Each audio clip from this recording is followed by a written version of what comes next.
Projection of lines का problem number 6। तो हमें यहाँ पर ये एक प्रॉब्लम दिया गया है जिसमें एमएन लाइन जो है वो 90 लॉन्ग है, उसका एंगल एचपी के साथ 30 डिग्री है। तो ट्रू लेंथ का एंगल जो है वो 30 डिग्री दिया गया है, तो उसे हम थीटा कहेंगे, थीटा इक्वल टू 30 डिग्री।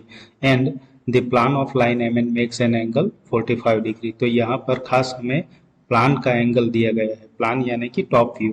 तो एमएन का जो टॉप व्यू है उसका एंगल 45 डिग्री दिया गया है, इसलिए यहाँ पर आएगा बीटा। अगर यही लाइन 45 डिग्री का एंगल बनाती तो ट्रू लेंथ हमारा 45 डिग्री एंगल बनाती होती और वहां पर फाई आता, लेकिन यहाँ पर तो टॉप व्यू का एंगल हमें दिया गया है, इसलिए यहाँ पर आएगा बीटा।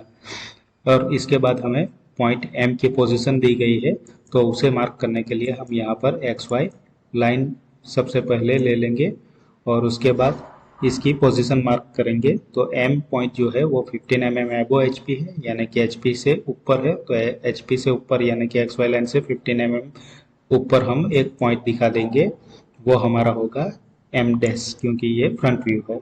और 10 mm in front of VP, यानी कि वीपी से 10 mm आगे है तो वो पॉइंट नीचे आएगा, यानी एक्स वाई लाइन से 10 mm नीचे हम एक पॉइंट लेंगे, वो आएगा हमारा एम, क्योंकि ये सिंपल टॉप व्यू है।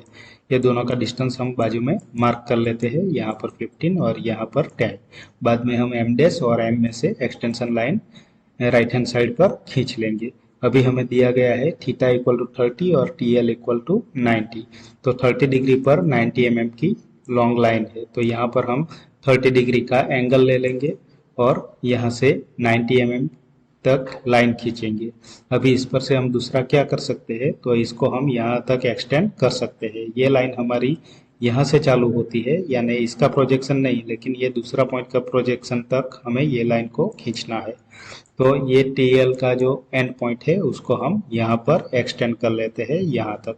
उसके बाद हम यहाँ से ये आर्क भी ड्रॉ कर सकते हैं। यहाँ पर परिकर का पॉइंट रखेंगे, यहाँ पर पेंसिल का पॉइंट रखेंगे और एक आर्क यहाँ से खींच लेंगे इस तरह से, तो ये हमारा आर्क हो जाएगा।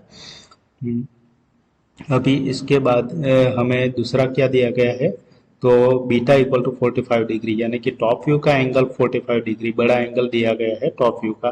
तो यहाँ पर हम 45 डिग्री पर एक लाइन खींच सकते हैं।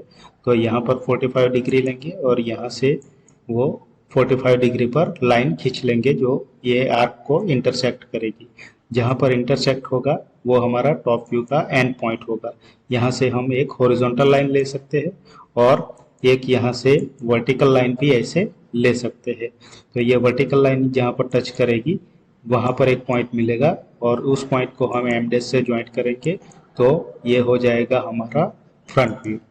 तो ये फ्रंट व्यू आ गया। अभी हम यहाँ से यहाँ तक चाप ले सकते हैं फ्रंट व्यू का। तो ये चाप हमने ले लिया और इस लाइन को हम नीचे एक्सटेंड कर देंगे, तो यहाँ पर वो इंटरसेक्ट होगी।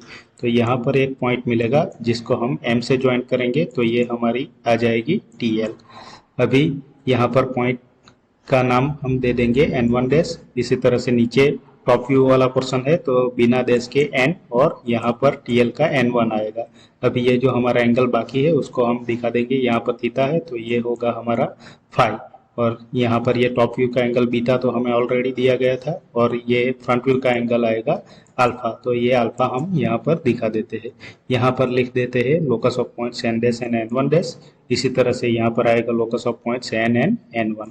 अभी इसके आंसर्स हम मेजर करेंगे। तो TL तो ऑलरेडी हमें दी गई है, ये फ्रंट व्यू मेजर करने से हमारा आएगा 72, ये टॉप व्यू हमारा मेजर करने से आएगा 78, फाई हमारा आएगा यानी कि ये टॉप व्यू का एंगल आएगा 37 डिग्री, और अल्फा यानी कि ये फ्रंट व्यू का जो एंगल है ये हमारा मेजर करने पर मिलेगा हमें 38 डिग्री। तो ये प्रॉब्लम हमारा सॉल्व हो चुका है। Thank you.